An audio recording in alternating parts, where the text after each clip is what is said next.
guys, this is Ken with Total Quality Painting, and I had a question from a carpenter friend of mine. He was doing some painting and was asking about what type of brush to use, so it kind of got me thinking about things and wanted to make a video to kind of let you guys know if you're gonna take on a project or just interested in some brushes, just what to use on different surfaces, because there's always something that you need to cut in, whether it's inside or outside, and different brushes have different applications, and you shouldn't use an exterior brush on the inside. It's going to leave hard lines, it's not going to be a smooth finish, and it's going to make your paint job a little harder to do, and it's going to look a lot different. So I think we'll start with the interior brushes. These ones are usually softer filaments. This part here, the filament, and these are both Purdy. Here, let me take this one out. And Purdy is the brand, not an accent.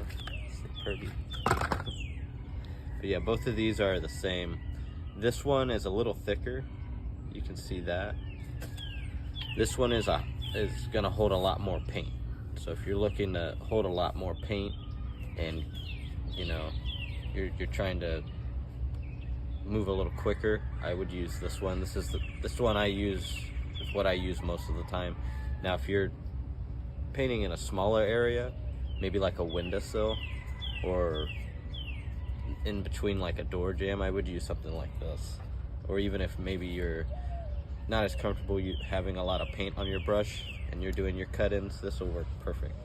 This is a nylon polyester blend, and it's medium to stiff. So this is a good brush for all around paints. Not oil based, but definitely any latex, water based stuff. Let's see, we got another one here. This one is for your exteriors, and you can use it on the inside. Like I said, it's kind of this one's a versatile one. This blue bristle. This is a Chinex nylon polyester blend. But this one is a lot more stiff. So this one is perfect for getting into like stucco, or it's got a lot of bumps and ridges. This will be able to have the paint lay over that and drag the paint nicely.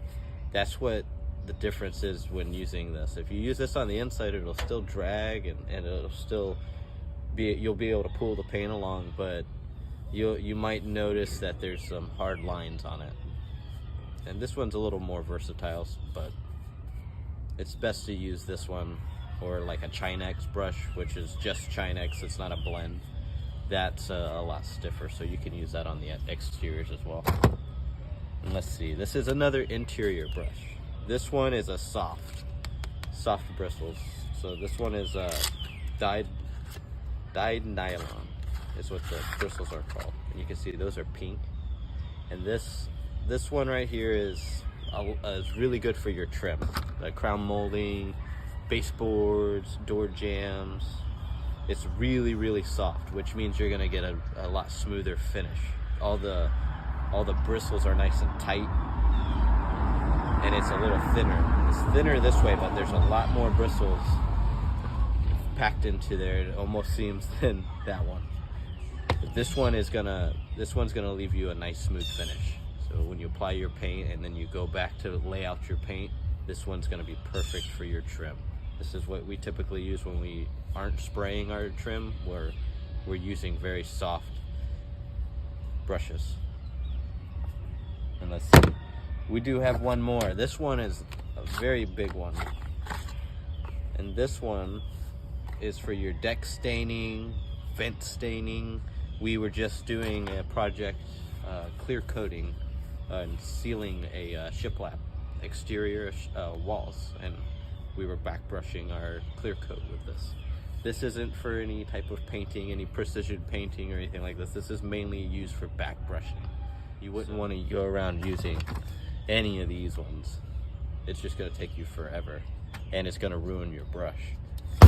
These brushes are expensive, so you want to take care of them. So we'll probably do a video about taking care of the brush as well, because that do a whole how-to with that. You don't just want to throw it in a bucket of water, you could ruin it. So yeah, that's the really 3 different types of brushes. There's tons of them out there. You'll find all sorts of them, but the basic that you're gonna need: your interiors, exterior brush, and a nice soft brush for your trim. You should be good. You don't need a million brushes. I have a million brushes, but I might be a little obsessed with brushes. If you have any questions or anything like that, feel free to send us a message or leave something in the comments, or maybe you have a suggestion or something you want to hear have us answer a question on another video. Yeah, just leave us a comment, DM us, and definitely like, share, subscribe, and we're here to help.